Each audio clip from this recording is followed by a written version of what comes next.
Welcome to the 4th branch program. Glad you can make it. I am MD. This program is dedicated exclusively for those with common sense, a spirit of patriotism, and a determination for a more perfect union. Stay tuned as we begin the discussion of a very important, interesting, and enlightening topic. Hope to hear from you soon. Happy listening.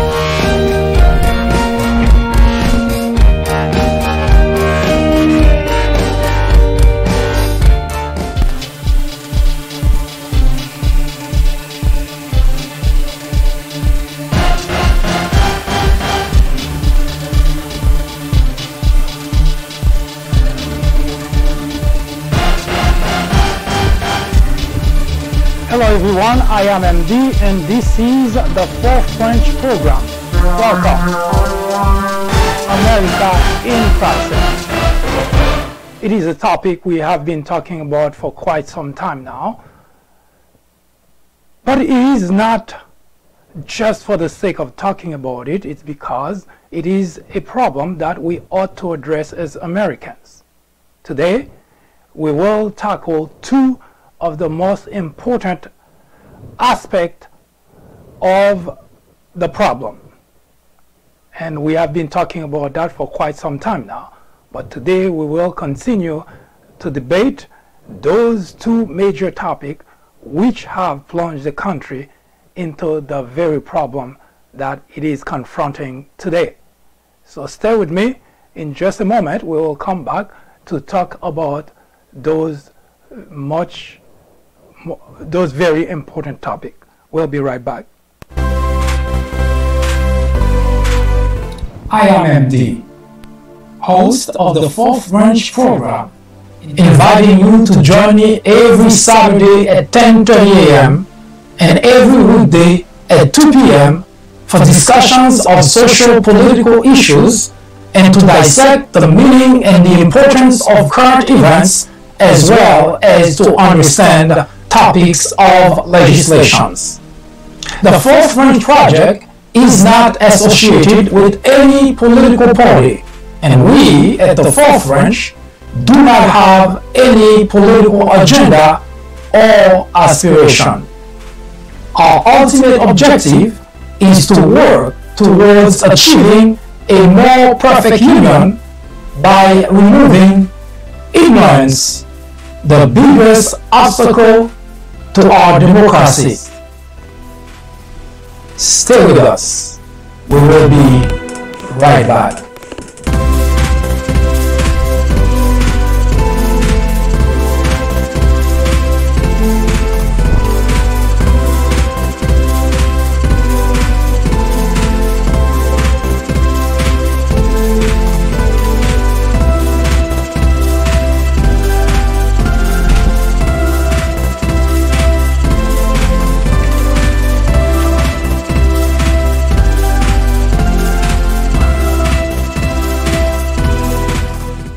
In 1996, a small network by the name of Fox News was launched with just 17 million viewers. Today, with over 100 million people watching regularly, Fox has become the greatest threat to our democracy, constantly bombarding the airwaves with false information, distortion of facts, and outright lies, presented to its audience as news.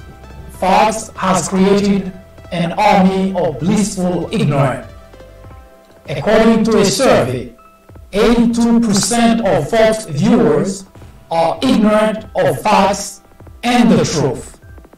To keep millions of people in ignorance not only prevents democracy from flourishing, but it also clears the path to authoritarianism, to dictatorship. Martin Luther King Jr. said, "Nothing in all the world is more dangerous than sincere ignorance and conscientious stupidity." Let me finish by saying that democracy cannot survive in an environment where truth and facts do not matter. At Fox, truth and facts do not matter. Indeed, democracy in America is in jeopardy.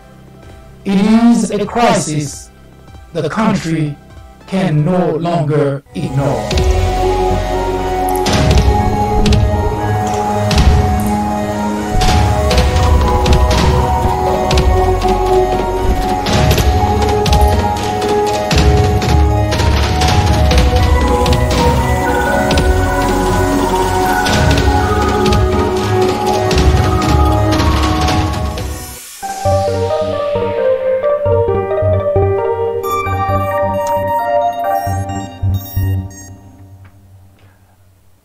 First, I would like to apologize to all of you. The past couple of days, we've had some serious equipment problem.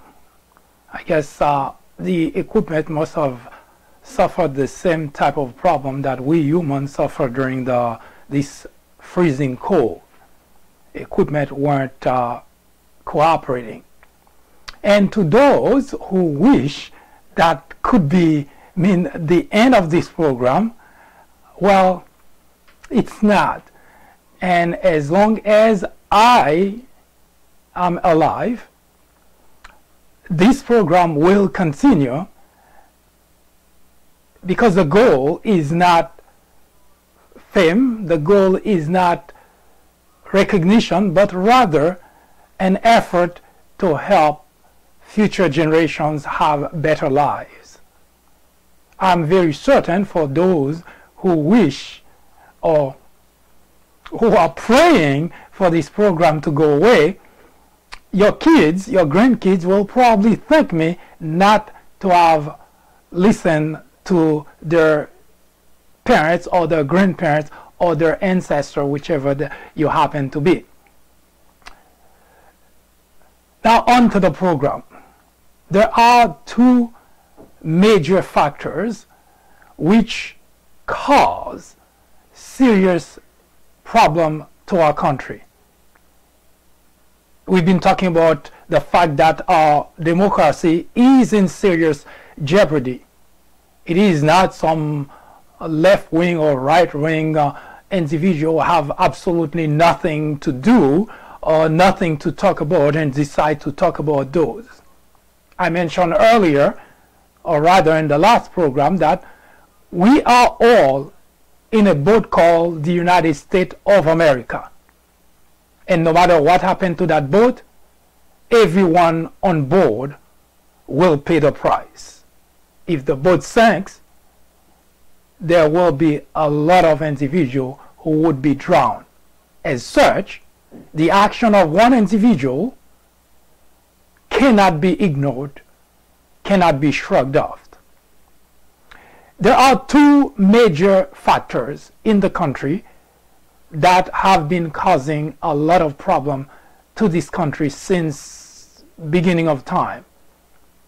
It's racism, discrimination, and also a cultivation of ignorance. Those two may be related, I'm not certain, but we will delve into the detail of each one of those, and we will try to find out why we as a country, we have been talking about one aspect of that problem. We call it divide, a big divide.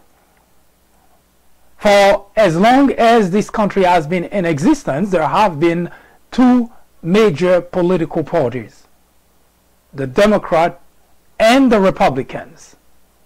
Now, of course, in the beginning of the country, it was, those two parties were recognized as under a different name, different label.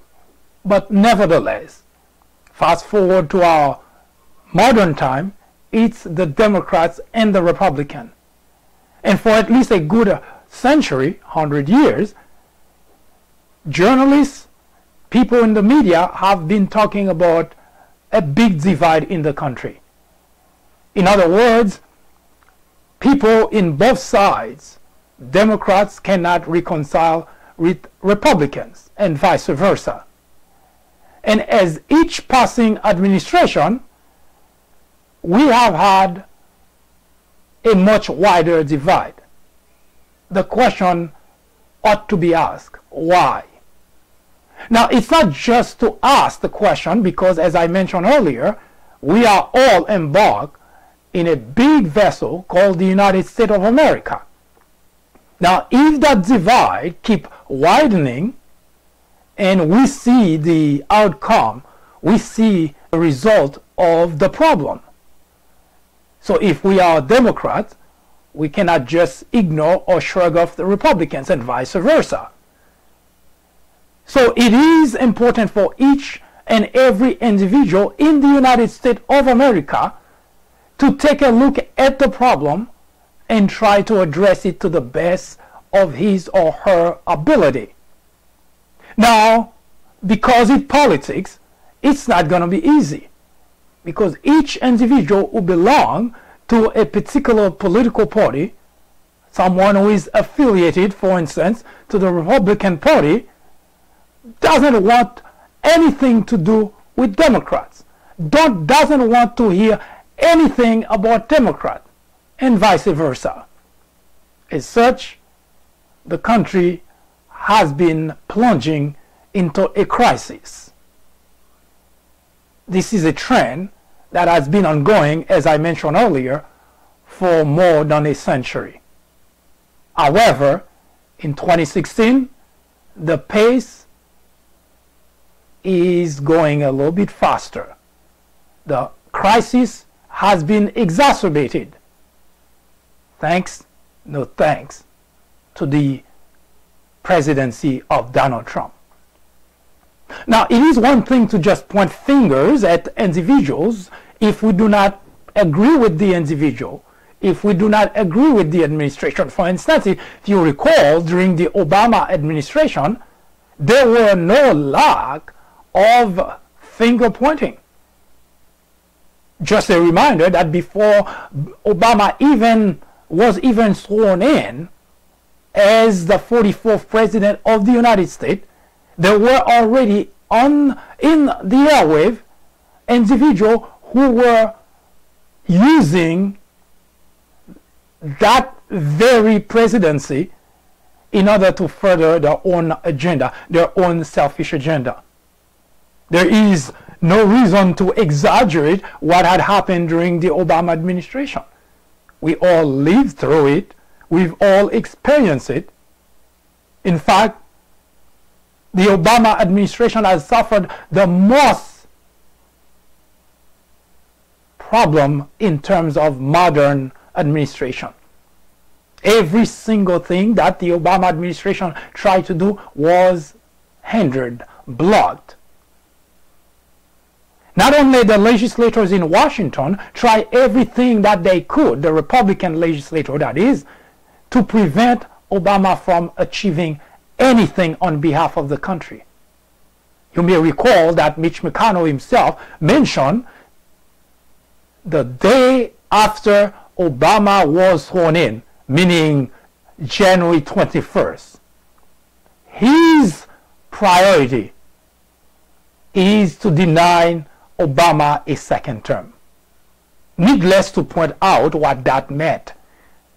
The day after a president was sworn in, an individual was sworn in to the Oval Office as the 44th president, the Senate Majority Leader Mitch McConnell's agenda, only agenda for the party, was to deny Obama a second term. This is not an exaggeration to say that Republicans have always been against the progress in the country. Yes, it sounds like a very far-fetched statement, but look at their action.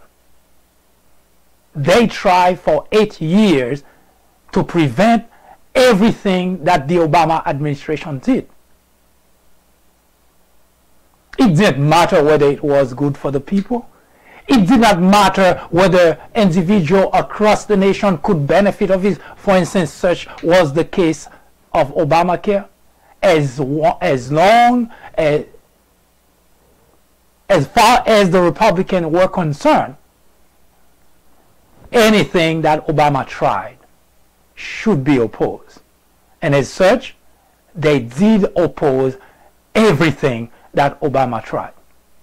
This is the state of the United States of America, to have a legislator of a political party who doesn't have any concern about the country, but would do everything to prevent an administration from advancing any agenda irrespective of its benefits for the country. Now, I must say that we, the people, are responsible, somewhat responsible for that problem. You remember Rush Limbaugh? The first statement that he uttered after Obama was sworn in, it was, "I wish he fell."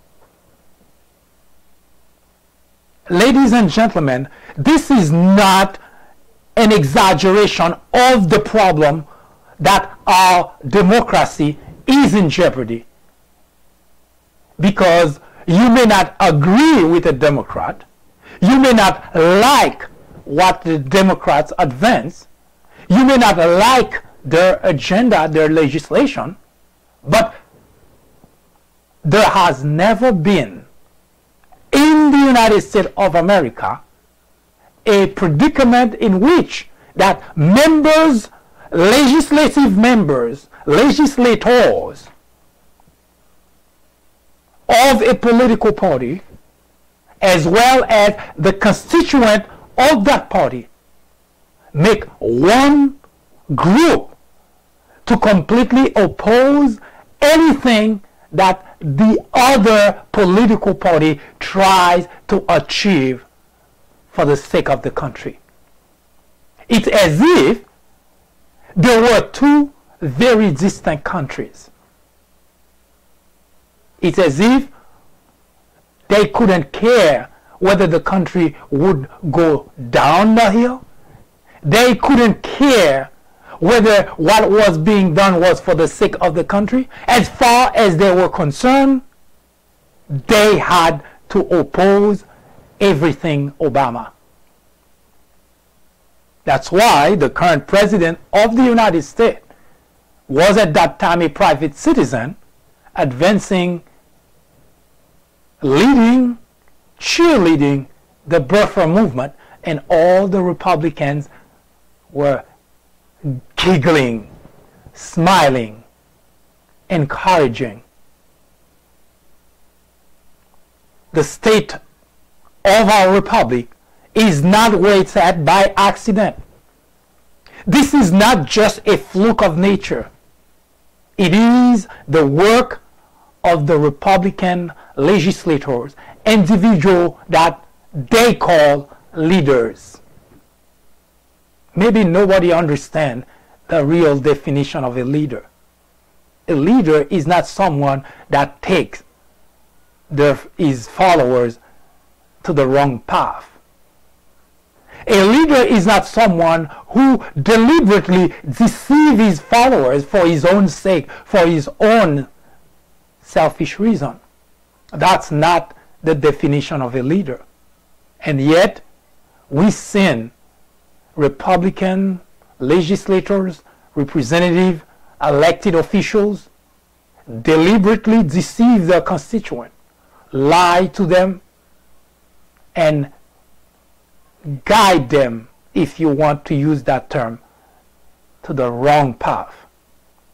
All for the sake of their selfish reason. Yes, our country is in serious jeopardy. Not because of accident, but because the very elected official in the Republican Party have decided to take the country down that path. But what makes it even worse is the fact that constituent, those who could have voted those legislators out of office, who could have said enough is enough. Instead, they supported the action, the nefarious action of their legislators. It's as if they all blinded by what's going on. Ignorance is the biggest threat to any democracy. And as it stands today, our democracy is in serious jeopardy. While we can sit and blame all both political parties, we can say Democrats done it, Republicans done it, what's the problem? Politicians have a way with things. The past 10 years, however, we've seen Republican legislators deliberately deceive their constituents. They deliberately deceive their constituent. They told them what was opposite to what they were doing. They lied to them in order to gain their support. This is not politics. This is Machiavellian.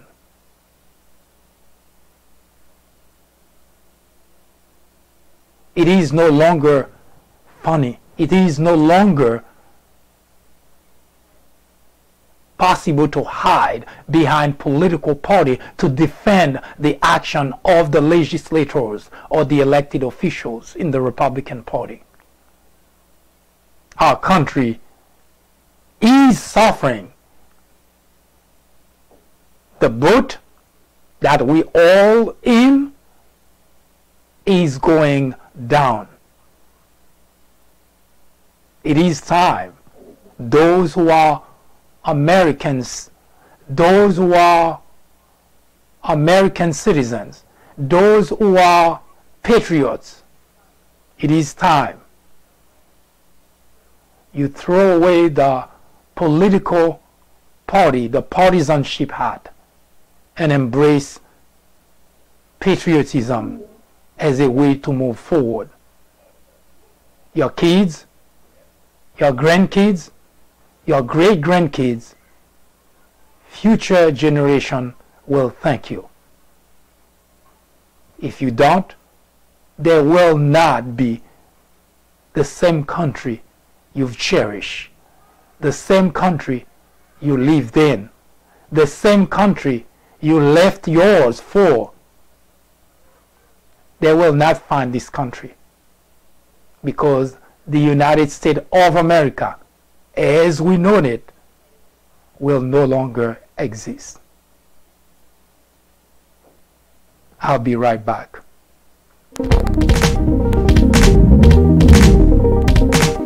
Join me here on the fourth branch at 10:30 a.m. every Saturday.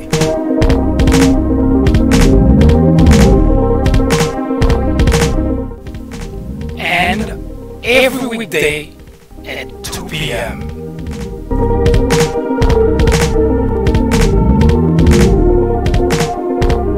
This is the fourth branch.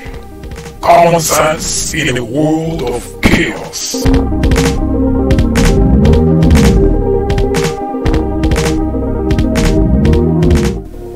This program will resume in just a moment.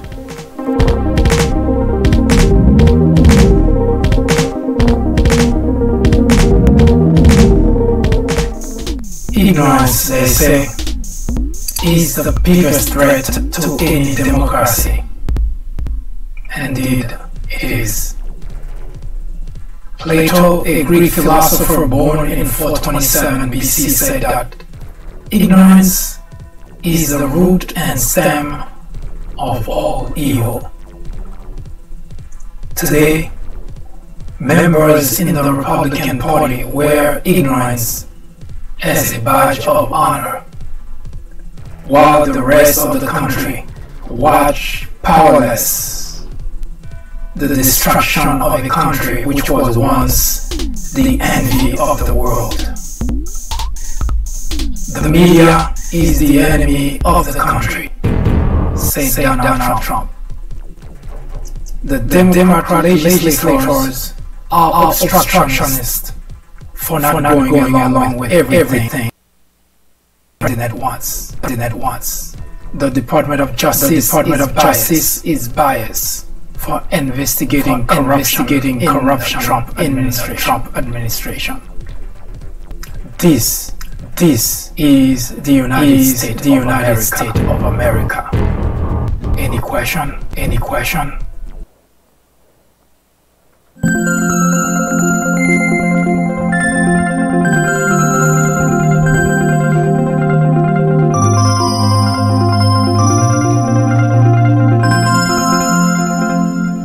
War on blacks. If you're watching for the first time, welcome. War on blacks is a race relation discussion topic in which we try to shed light to discuss why here in America in 21st century racism, discrimination still rampant.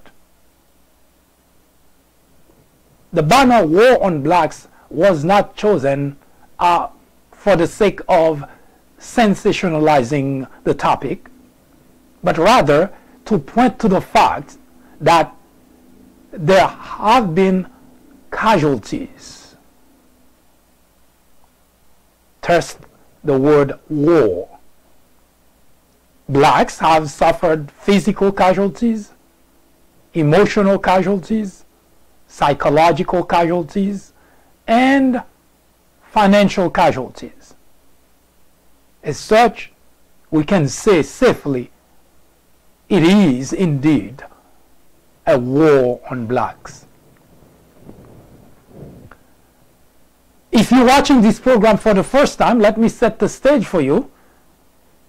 Number one, I would strongly encourage you to head to the People Branch YouTube channel to watch the previous episode of this program. We have plenty of video that we've already produced in regard to this very topic. It is a permanent topic on the People Branch broadcast. Now, we recognize a couple of facts. One, there are two very large groups of white individuals in the nation. There are millions of whites who are racist and who discriminate. And there are millions others who are not racist and who do not discriminate. We also recognize that you, or black or white, were not around during slavery. And we mention slavery because we are at the end of that era in our history. We are in the end of the discussion, rather, of that era in our history. So, during that time, well, slavery ended officially in 1865 by Abraham Lincoln. Now, because of that, we have interacted, we have changed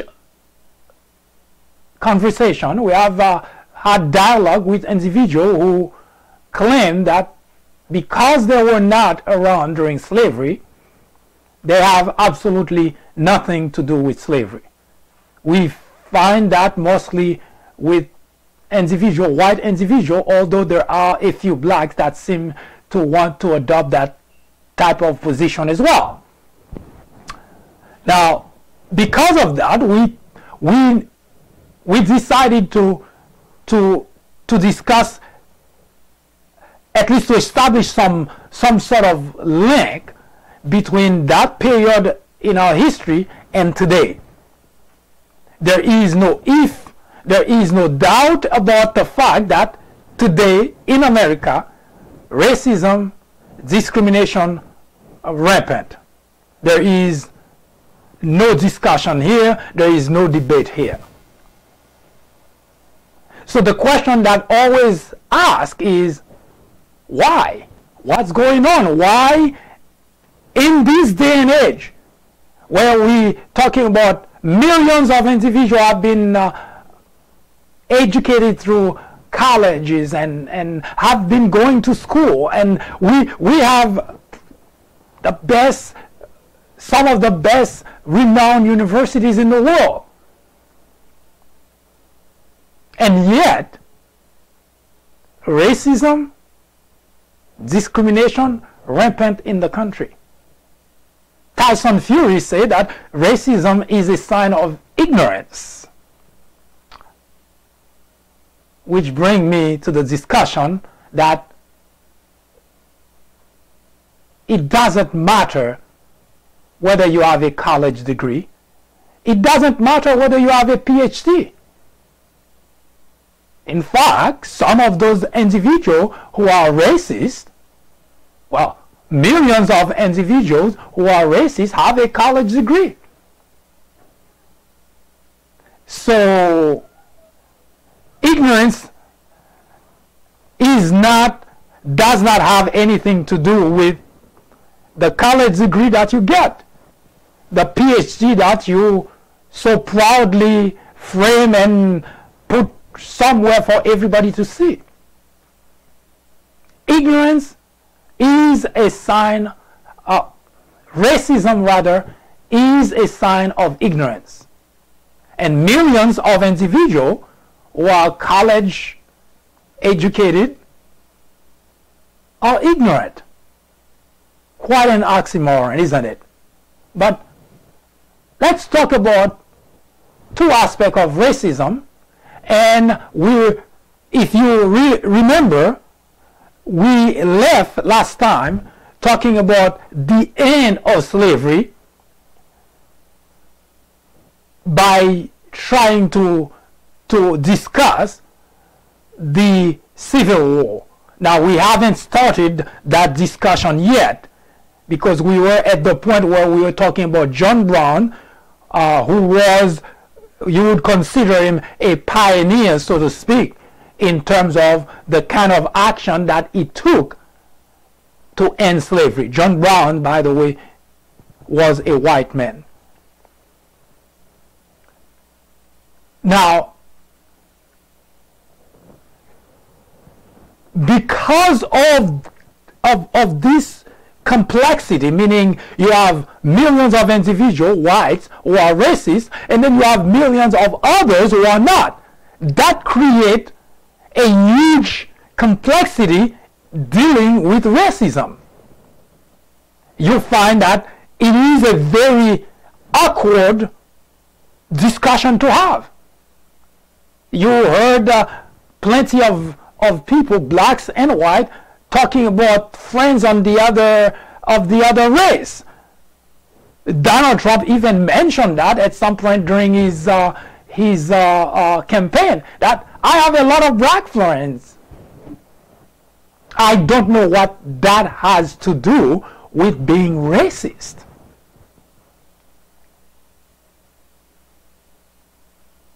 Maybe it does, because it is no secret that Donald Trump is a racist. There is no secret there. It's in the open for everyone to see. And yet, he claims to have black friends. I'm not in any position to argue against that.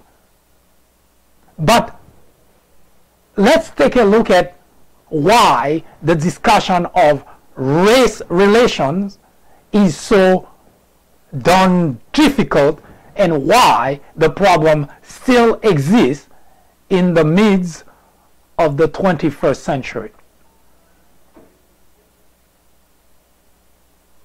We are not going to talk about the aspect of slavery we already talked about. Again, I strongly encourage you to visit the People Branch YouTube channel for those videos, because they do have, they will provide you with some foundation in terms of why that kind of sentiment we're talking about, racism, discrimination, that kind of sentiment, whites who are racist still harbor those sentiments. This is not something that happened out of the blue.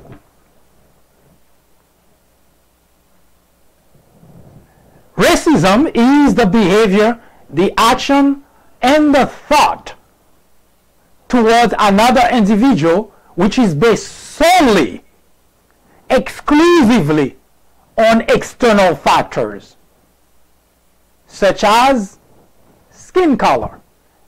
In other words, a white individual who doesn't like a black individual, not because of anything other than the skin color. They see the skin color, they just don't want anything to do. That's racism. Now, I mentioned it before and I'll mention it again. The neighbor next door, the white neighbor next door who doesn't like me because I'm black, doesn't impact me in any way, shape, or form. In other words, I don't care. It doesn't change my life. It doesn't make me any richer or any poorer. It doesn't make me any healthier or any sicker. In other words, I couldn't care less that a white individual doesn't like me. But what I care about, what every black individual and every decent white individual should care about, is institutionalized racism. Institutionalized racism is a system which nurtures, condones, or even promotes racist behavior, actions, and languages. It is a system, not an individual, a system which condones, which nurtures, and even promotes racist behavior, actions, and languages. I gave example before in passing, which we will be talking a lot about in the future once we leave behind the slavery time.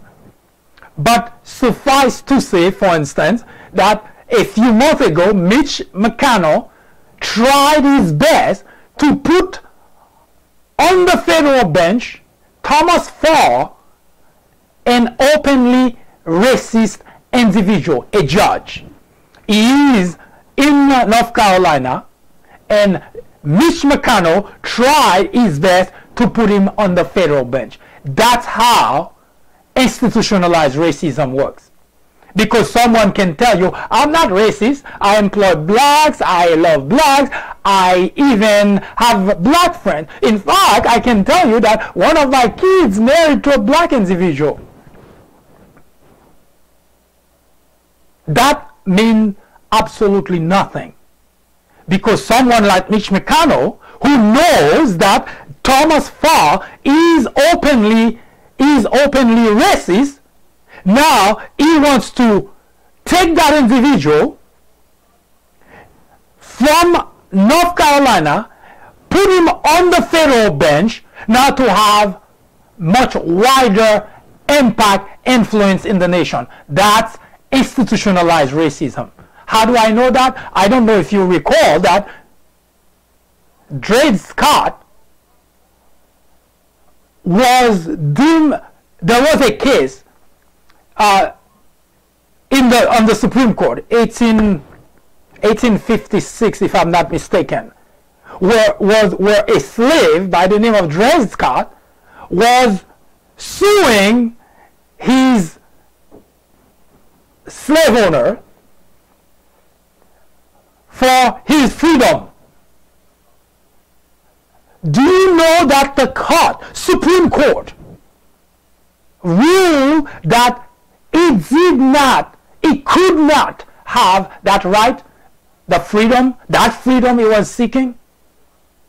Yes, when you take a racist individual like Thomas Farr in North Carolina and put him on the federal bench, it's the process of institutionalizing racism. That's what Mitch McConnell did. The only reason Thomas Farr is not on the federal bench is not because of the other Republicans. In fact, all of them voted for Thomas Farr. So keep that in mind when I mention that most individuals who are Republican are racist. This is not a false statement. All of them knew about Thomas Farr. All of them voted for Thomas Farr. There were only two individuals who did not vote for Thomas Farr. Was Jeff Flake. Now, I don't know if Jeff Flake would have voted for him because he's a Republican. Chances are he would have. The only reason he didn't vote for him, that Jeff Flake and Tim Scott. Jeff Flake didn't vote for Thomas Farr because he put a condition in front of Mitch McConnell. He said, unless you put a legislation on the floor to protect Robert Mueller, any individual that comes for a vote, I would vote against that person. That would be the only reason Jeff Flake voted against Thomas Farr. Now, I don't have a crystal ball. I cannot say for sure whether he would have also used that fact to vote against Thomas Farr. I cannot know that. But all other Republicans voted for Thomas Farr. Translation, all of them are okay with placing a racist on the federal bench.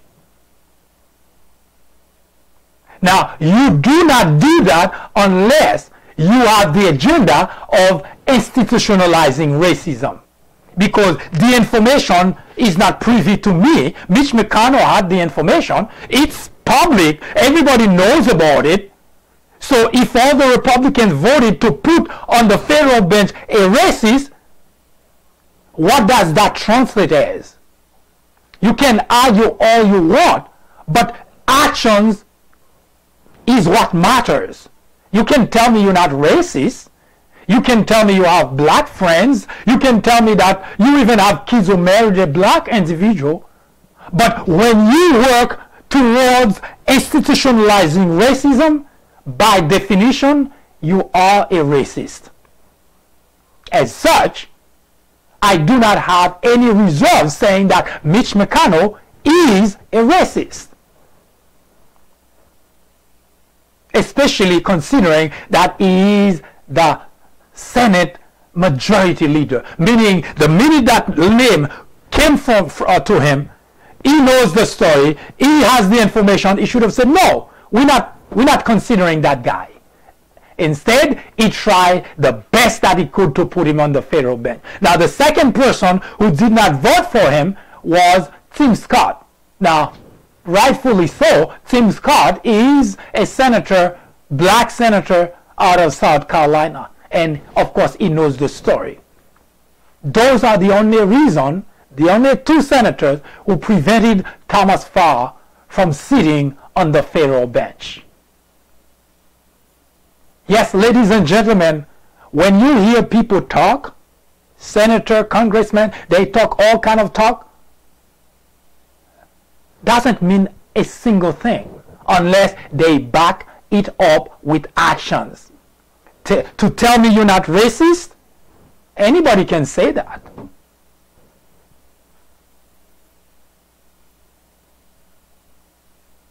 I remember a story of the devil posing as Christian. Say, I'm a Christian. I know Jesus. Telling me you are not racist is not a statement that completely that does anything. Your actions matter the most. As such, we can say with a high degree of certainty that Republican legislators, senators, congressmen, they have an inclination, a tendency to act in such a way to institutionalize racism in America.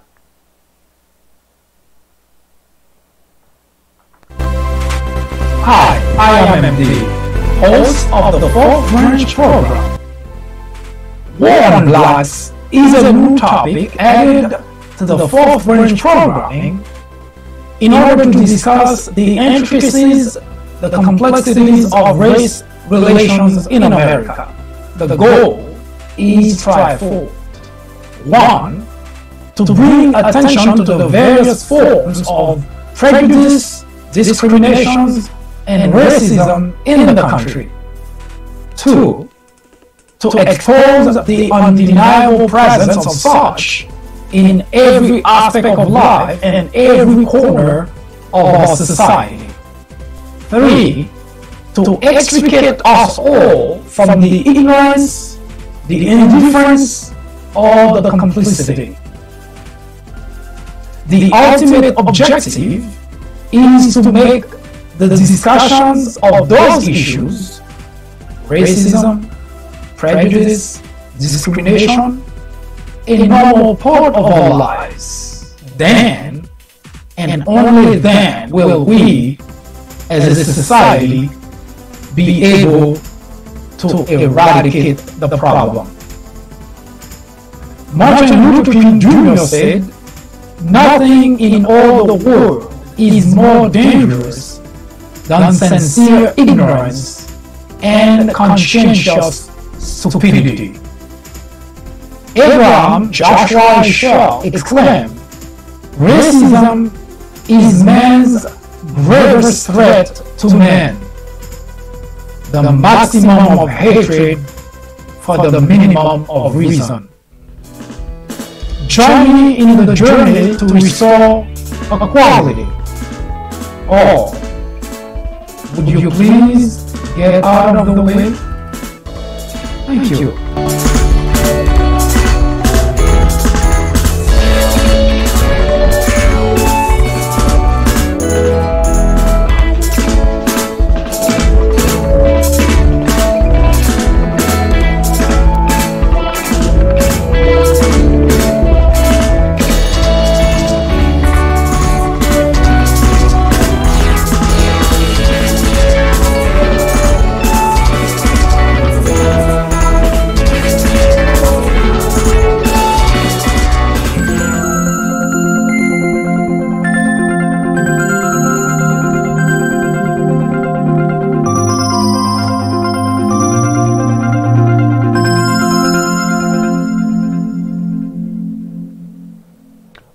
Be talking about the Civil War, which is the bridge from that society, our society had to cross. That's the bridge that links modern time with slavery. That bridge ought to be crossed. Now, the prelude to that, and we will meet a few individuals such as Robert Lee, Abraham Lincoln, Davis Jefferson, or Jefferson Davis. We will meet those three individuals because they are important individuals. But before, as mentioned before, we're not discussing slavery in detail to give an account of an understanding of the period. There are tons of books that are written about that period in time of our history. What we did is we pick the important aspect, not even discussing in detail, but the important aspect that to help us understand why today, in 21st century, those sentiments, racism, discrimination, we still have them around. Why is that? Slavery is over. Everybody well, why are we still talking about slavery? This is over. Now, the last individual, I want you to pause for a moment and understand a very important aspect of our history. Because when people talk about slavery, it's like a term they just throw out there. That period in our history, we just talk about it, we left it behind, let's move on. We could have moved on, especially blacks. We could have moved on, except for one problem. The vestiges of slavery still with us, following us everywhere we go. So yes, we could have moved on. But society is structured in such a way, it makes it almost impossible to move on. And we at the Fourth Branch, we dedicate the time that we have here on this planet to, at the very least, try to eradicate racism in America. I know it sounds huge to try to do that, but we believe that with a little bit of common sense and understanding for those who want to get some, we will get there.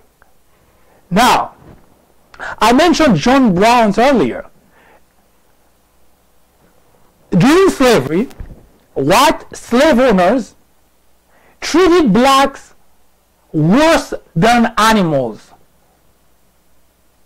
And I don't say that as just an expression. Blacks were treated with the type of punishment inflicted on blacks, slaves of course, were beyond words.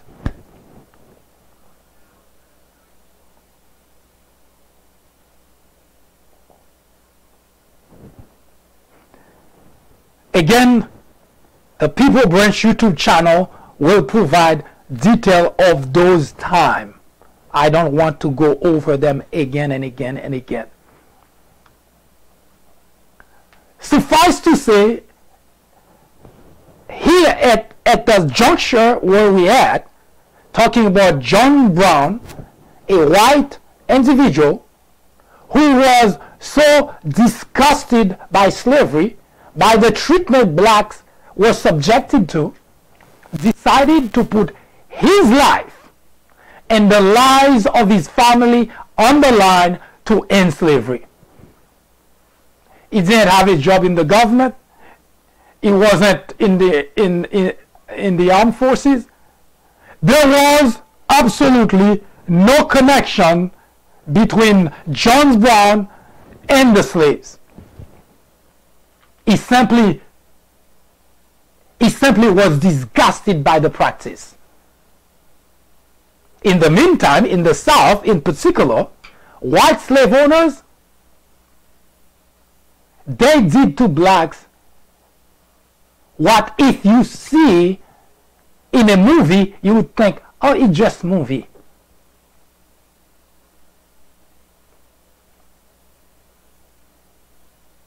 They put blacks through psychological torture, through emotional torture, through physical torture. There are even records of white slave owners punishing blacks by hanging the individual, but not let the individual die and release the individual at the time that they think the individual would have died. That's a form of punishment. They executed blacks for trying to escape slavery. They hung them publicly so that other blacks could see and be scared, be afraid of trying to escape themselves. They executed blacks whose family members watched the execution, public execution. They raped their women. They sold their children. They beat them until they bled and forced them to go on the field to work. Those, when we talk about slavery, we're not talking about a good time.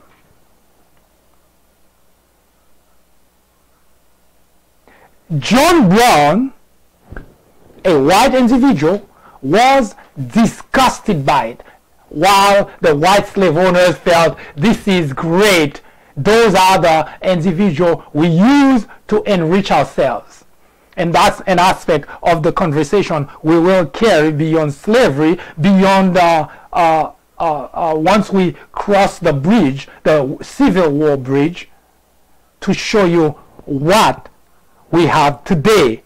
Whites who were not there cannot wash their hands and say they have nothing to do with slavery. So John Brown, along with many thousands of blacks, suffered the same fate blacks did, execution. But John Brown was a white individual. 1859. John Brown had 22 men. That was crazy on his part, because the whole South was pro-slavery. With 22 men, I'm not sure what John Brown thought he could achieve, but that's how disgusted he was with slavery, with the treatment blacks were being subjected to. Out of those 22 men, there were 5 blacks. 4 members of those 22 men were John Brown and family. He had 3 sons with himself, makes it 4. He lost 1 son in Kansas when he went earlier to Kansas to confront a pro-slavery group. So in total, before John Brown was executed, he lost 4 sons and himself, 5 individuals in his family. Before the attack, he planned with the 22 men. Blacks were not even aware of the fact that John Brown was fighting for their cause. As mentioned before, the discussion of race relation is difficult because since the beginning of time, there have always been whites who are racist, bigots, and who discriminate, and whites who are not racist and who do not discriminate. And that creates a very big problem in race relation in America. John Brown was executed in December of 1859, just 2 years before the Civil War erupted. You can say John Brown was a pioneer. In fact, he was very courageous. Crazy, but courageous. With only 22 men, John Brown decided we are going to put an end to slavery. But unfortunately, he didn't have the foresight to realize that the whole South was pro-slavery. As such, 22 men could not do the job. But John Brown was determined. He didn't just sacrifice his own life. He sacrificed the lives of his family, 4 of his sons. So for those who wish that I could just simply vanish, for those who wish that I could simply go away and stop talking about race relations, stop talking about blacks victimization, stop talking about racism, institutionalized racism, I'm terribly sorry to tell you that's not going to happen. John Brown started to fight against slavery. The slaves weren't even aware of it. There was no slave involved in his fight in the beginning. In fact, when he lost his son in Kansas, the slave didn't even know about it. He was already suffering casualties for doing the decent thing. So, sorry, as long as I am alive, we are going to have this conversation until racism is eradicated from the United States of America. Hi, I am MD, host of the 4th Branch program.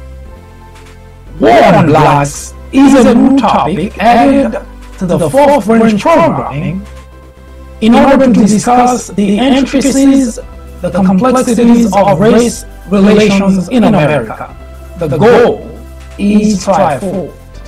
1. To bring attention to the various forms of prejudice, discrimination, and racism in the country. 2. To expose the undeniable presence of such in every aspect of life and every corner of our society. 3. To extricate us all from the ignorance, the indifference, or the complicity.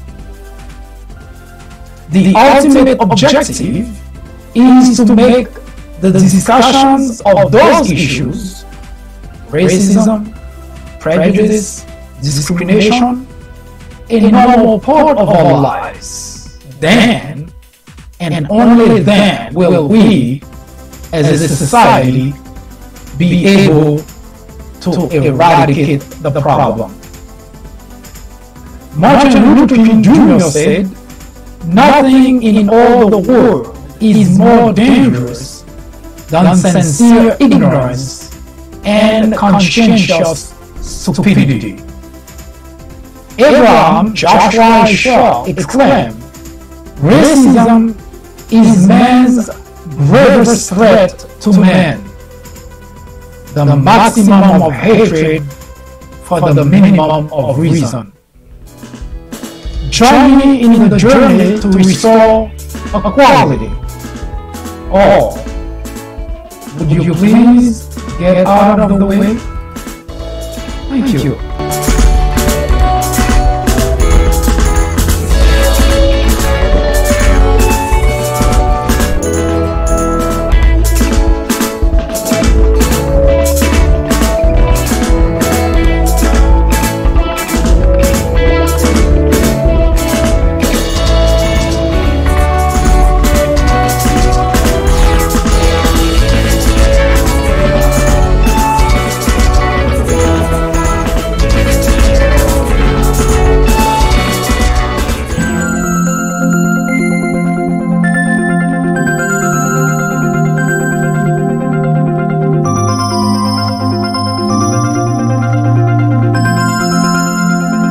I do thank you for spending the time with me, and I hope those information were enlightening. If you have any question, suggestion, criticism, please do not hesitate to contact us. We'd like to hear from you. Should you have any topic you would like us to talk about, let us know. We'll research it and we will debate here on the Fourth Branch program. We hope to see you again tomorrow at 10:30 a.m. In the meantime, I wish you a wonderful afternoon. Good day.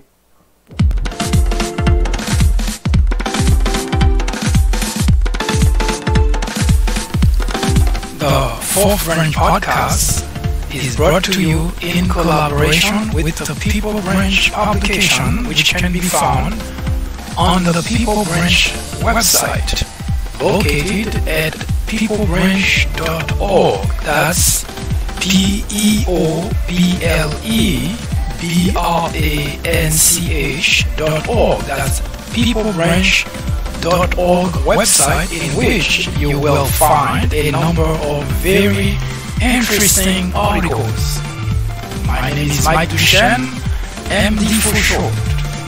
I hope you have a great afternoon or a great evening, whichever it happens to be.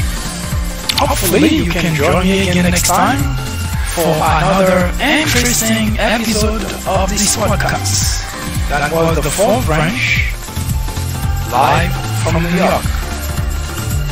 Good day.